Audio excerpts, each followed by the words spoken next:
Hello everyone, come back to the channel. So today we will be continuing with the poverty. So in the earlier video we saw about the definition of poverty, types of poverty, poverty at the time of independence and different ways to calculate the poverty. In this video we will be looking at into the causes of poverty, poverty alleviation programs in India, different indices which are used to measure poverty, the current status of poverty in India, and finally the steps required to eliminate poverty. So let's deal with the topic one by one.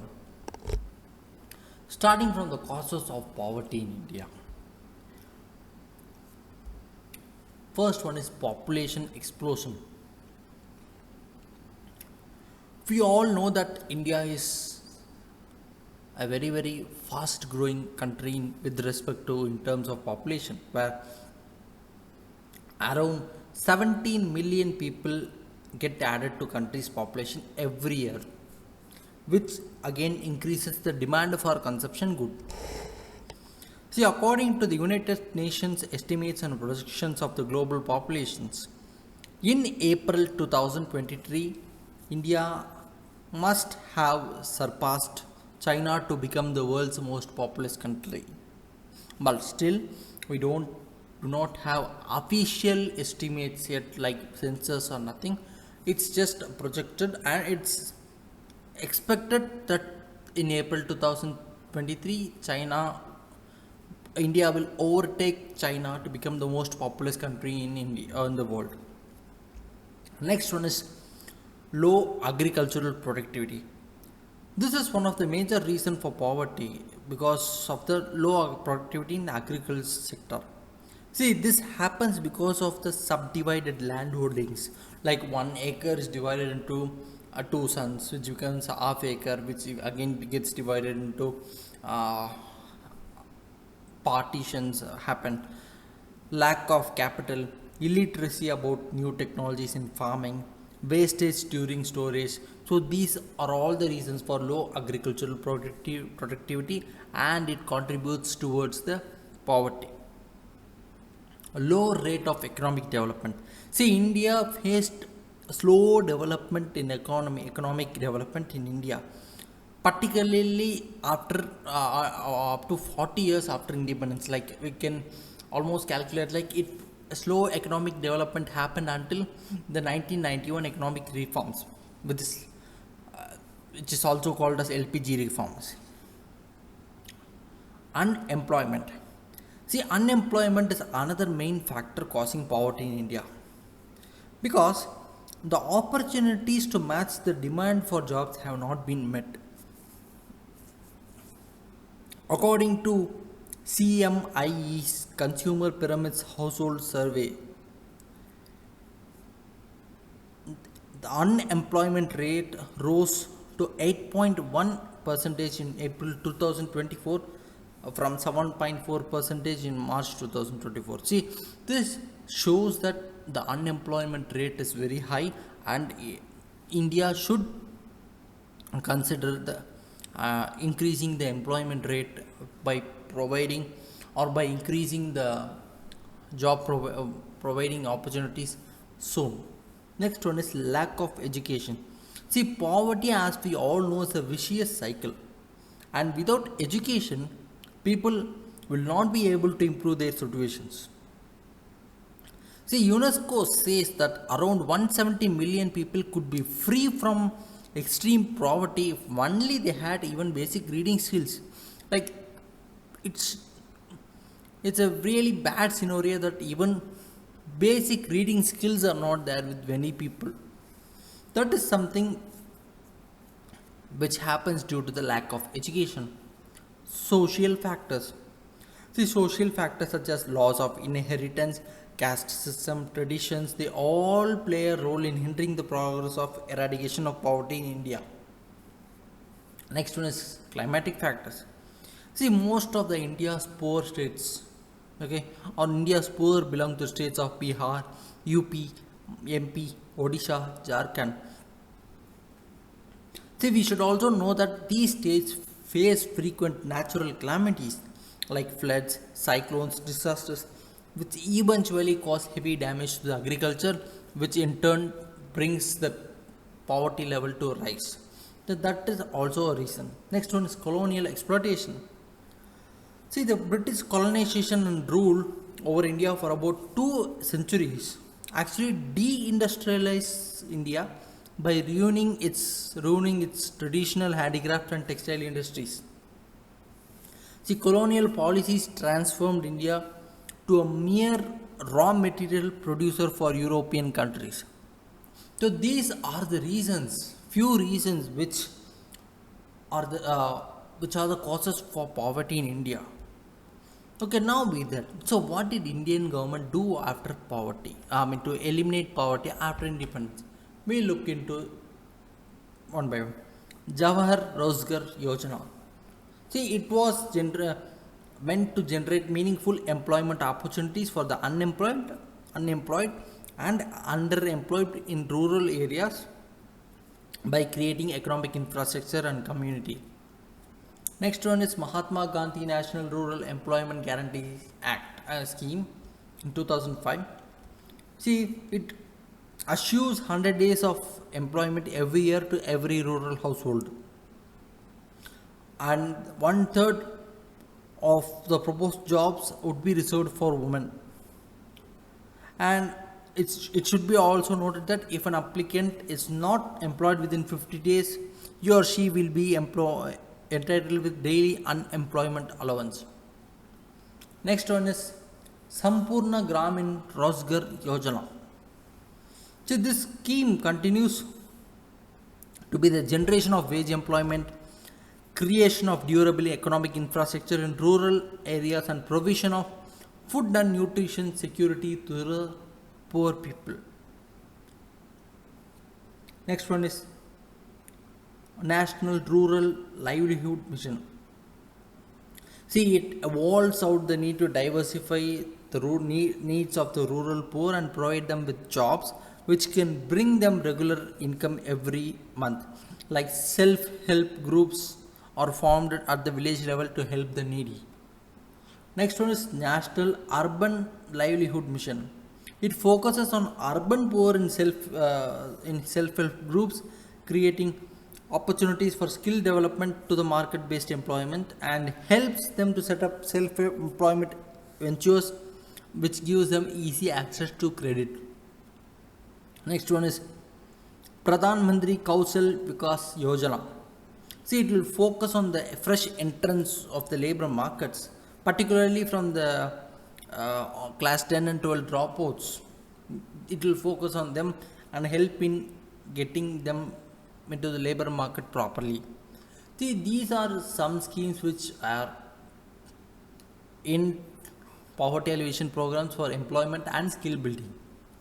Next is food and shelter. That is very, very important next with respect to poverty alleviation. See, it aims at food for work program, aims at enhancing food security through wage employment. Food grains here are supplied to the states for free of cost, but however, the supply of food grains from the Food Corporation of Indian Godows has been slow. So this is something which should be tackled and taken into consideration to promote that food for work program. Next one is Annapurna. See, it was started by the government in 1999 to 2000 to provide food for senior citizens, not employed person, but senior citizens who cannot take care of themselves or not under the National Old Age Pension Scheme.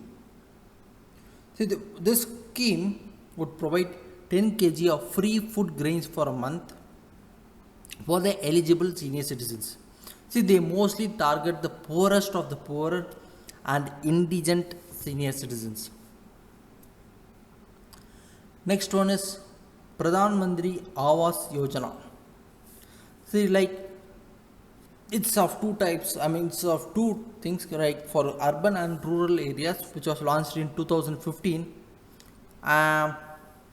where it provides and it unites schemes like Ujjwala Yojana, like which provides LPG connection to the below poverty line people. And these schemes provide access to toilets, water, drinking facilities, and electricity. Next one is Rural Housing Indira Awas Yojana. See, this scheme aims at providing house to below poverty line families in rural areas, and mainly target houses would be to the people of SC and ST category. Okay, these schemes alone do not work on that. For other like integrated child development program, midday meal scheme, these are also some other schemes which like uh, help in providing food to the needy sections like children and women.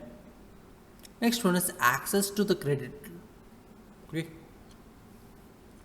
Pradhan Mantri Kisan Samman Nidhi. See, it aims to provide financial assistance to provide working capital support to all the land holding farmers. See, this brings in the concept of universal basic income for all the farmers in India. Next one is Pradhan Mantri Jan Dhan Yojana, where it benefits the direct transfer of subsidy, pension, insurance, and it attained the target of opening 1.5 crore bank accounts, and it's particularly aimed at targeting the unbanked poor. That's where it plays a major role. Next one is integrated rural development program.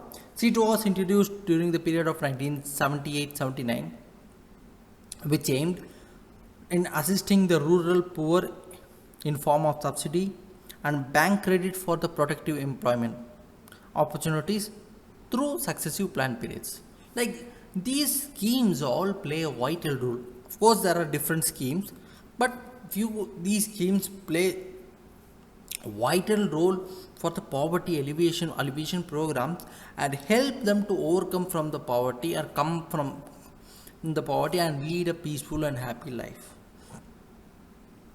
Now let us look into the different indices to measure the poverty. Sustainable Development Goals. The first Sustainable Development Goal, ending poverty in all forms. That is, by 2030 to reduce at least by half the proportion of men, women and children of all ages living in poverty in all its dimensions according to the national definition. See, here we have to note that India has not only committed to achieving the sustainable development goals, but it is also leading among the leading in the first goal to address that issue of poverty. So this shows that India is very much committed into eliminating the poverty out of India. Next one is the Global Multi-Dimensional Poverty Index.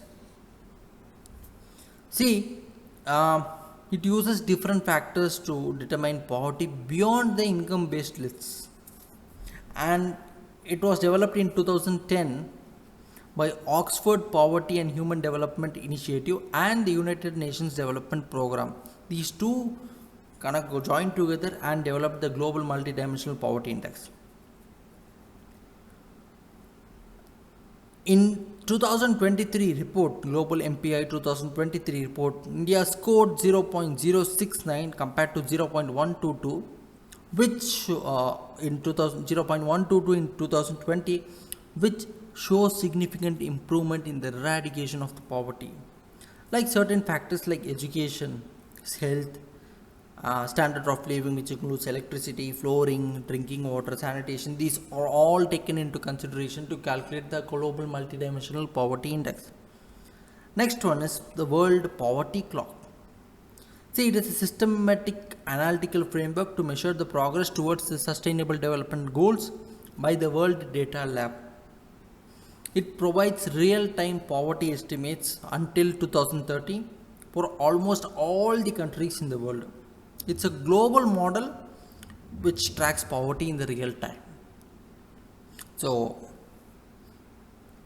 and from the latest data of the World Poverty Clock, India has reduced the proportion of population living in extreme poverty to below 3%. This is something very, very significant in our country, in India. So reducing the number of people to from extreme poverty to below 3% is something which is something we should all be proud of. Of course, there is still a major amount of people living in there, which will also be removed in the coming years and decades, but still reducing that percentage is something which is we all should be proud of, and we should all focus, the government should focus on reviewing the 3% too. That is something World Poverty Clock, the data from the World Poverty Clock says. Now let us look into the current status of poverty in India. See, the Household Consumption Expenditure Survey claims that India's poverty level has declined to 7.2% in 2022 to 2023 from 25.7% in 2011 and 12. And while urban poverty slipped to 4.6% from 13.7%. See, this shows that India has worked a lot towards the eradication of poverty, because that eradication of poverty is stopping the India's growth. That poverty is stopping India's growth. So when we eventually eradicate that poverty, India will eventually start getting to higher levels in respect to the world scenario. So this survey is also conducted by National Statistical Officer NSO. So according to the multidimensional poverty in India since 2005-6, a discussion paper by NITI Aayog, the multidimensional poverty has declined from 29.17% in 2013-14 to 11.28% in 2022-23. And most of the people were out from Uttar Pradesh, Bihar and Madhya Pradesh. This again shows the confidence of the government, of the people, and the determination of the government to remove people from the poverty. See, the MPI 2023 estimates show a nearly halving of India's national MPI value, which shows a decline from 24.85% to 14.96% between 2015 and 16 and 1921. The reduction of 9.89% show that around 135 million people have come out from the poverty between 2015 and 16 and 1921. See, this shows the clear determination of India. See, different statistics bring in there, and they show like clear determination of India and the government to bring people out of the poverty and to set India into a better path. Now let's look into few steps required to eliminate poverty. Accelerating the rural poverty reduction. See, we should all know that rural India is not only about agriculture, but there are shares of many economic conditions in small urban areas. See, when we connect that rural and urban areas between different sectors, it will eventually help in eliminating the poverty, creating jobs. See, it requires efforts to address the jobs in more productive sectors like manufacturing sectors, which has until now been lukewarm and has only yielded few salaried jobs that offer stability and security. Next is raising the per capita income. See, the per capita income should be raised by almost 6 times over the next 25 years from the estimated $2,379 in 2022-23. See, this will help people to have a higher standard of living and eliminate poverty.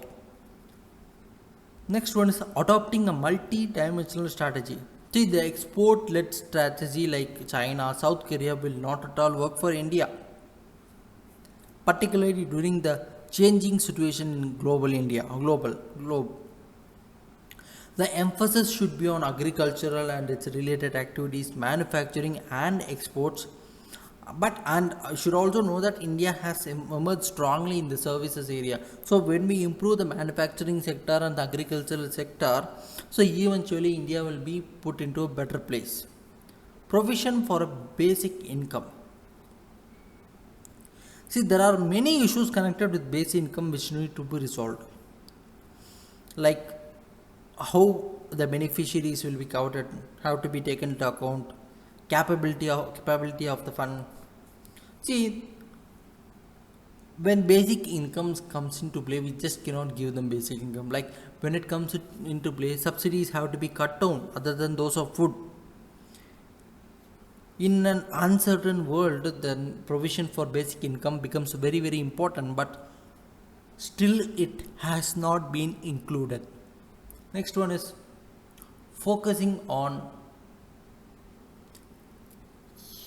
women empowerment. That is wrong, mistake, typed wrong. See, the most worrying trends are low participation of women in labor market. The latest results of the periodic labor force survey says, which was released in October 2023, has showed considerable increase in women. Like in 2017-18, during the period of 17-18, it was 23.3 percentage, which has grown to 37 percentage in 2022-23. Okay, it has grown, but still we need a lot of improvement towards women empowerment for the betterment of India and to eliminate the poverty as such.